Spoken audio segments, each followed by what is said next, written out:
Hi folks, you're with Tacitus today. Tacitus Day, your pushback channel. Thank you for joining this audio live stream.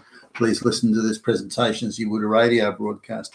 In this essay, I'd like to talk about the issue that hopefully it's reached its high point and hopefully it'll start winding back now, where women can make false, blatantly, brazenly false allegations of rape or attempted rape or even inappropriate sexual behaviour from a man, and that the police and the authorities will rush. I mean, it's a hysterical pile-on. It's a fucking stampede to arrest the man before the investigation has been done.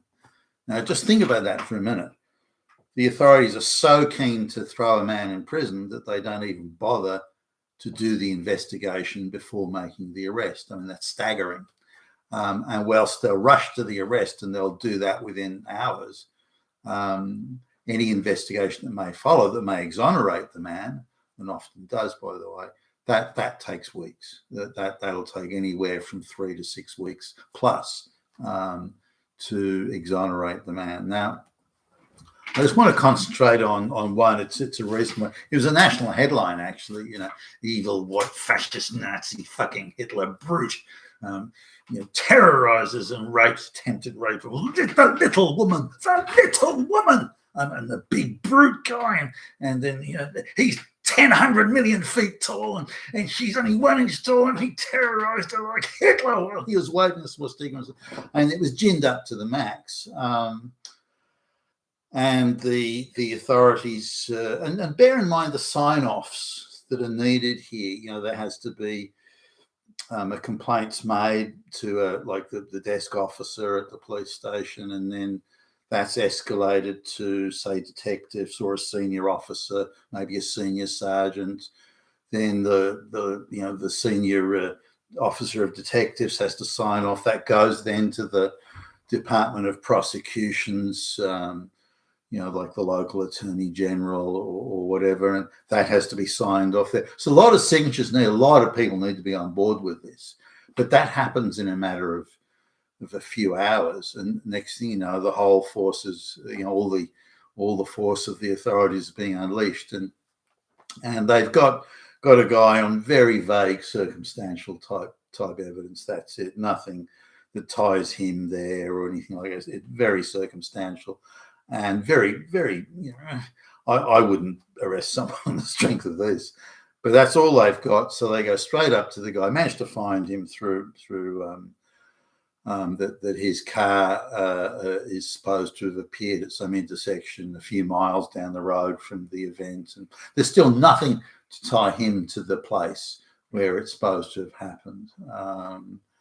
And so the woman's made the allegation. On the strength of that allegation alone, no evidence, just the allegation alone, the man is arrested in front of his family and friends. The police come to his house, and it's like a pile-on arrest. It's not just, could you please come to the police station, or would you please accompany us? It's the handcuffs.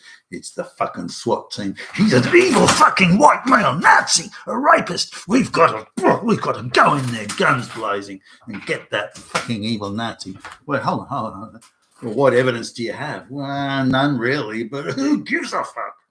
We're protecting little women from those evil men. Okay, so the guy's arrested and thrown in the slammer. He's a fucking Nazi rapist, after all. So then, just sort of gradually and without the urgency is now all gone. Nothing's urgent anymore. They've got the guy locked up. We've got the motherfucker. Who cares? But it's got to go to court. So they kind of got to put the evidence together. And they just do very basic, the absolute basic of the basic stuff. They look at the woman's GPS of her phone, of her GPS location. At the time, not even on that day, not even within a 24-hour period, that woman was nowhere near the place where the supposed attempted rape took place. She wasn't even there. Okay, all right then. Well, let's look at the guy's mobile phone GPS. He was nowhere near the place. Oh, wow. Okay. Well, if she wasn't there and he wasn't there, how did this attempted rape even happen if nobody who was participating in it participating in it was anywhere near the place where it's supposed to have happened. I mean, that's like a pretty serious piece of evidence, wouldn't you say? Now, still they're not prepared to drop it, though. Even at this point, no, we're not dropping it. We've got that Nazi motherfucker in prison, and and a lot of this would be face saving now. You know, they fucked up. They must realise it at this point. So they've got to try and see if they can save face somehow. Maybe he didn't have his phone with him, or maybe she didn't have it, or so they're trying to spin it and other. So they somehow managed to belatedly find a camera, like a surveillance camera that was in the section of it was like a shopping centre parking lot type thing. So they managed to get the surveillance footage of that area where she said it took place at the time, and there's no evidence of that at all. Then they have traffic cam data that at that time shows that she was like 10 miles away. So how could that have happened? Anyway, after a while, they still keep the guy in prison, even though the evidence now is damning that she's told them falsehoods, and he couldn't possibly have committed the offence as she alleges. Now remember, all they've got is her allegation. That's it. They have no hard evidence, and the idea that he was picked up on a traffic cam at approximately that time, so many miles away, means that if you look at the logistics of it, there is no way, even if he drove, directly from that point where they got the traffic cam, even if he drove to the place where it's supposed to, he couldn't have made it in time, not based on the timeline that she gave. So really, they've got nothing. They don't have a skerrick of evidence, and yet all they have is an allegation. They're prepared to arrest a man, throw him in prison, make do the whole thing, the SWAT team and the heavies and the handcuffs, on the basis of an allegation. So they call back the woman. She's a youngish woman, right in her early 20s. They call her back for follow-up interviews, desperate to try and get her to give them other evidence, anything that will allow them to keep the guy in prison and press the charges.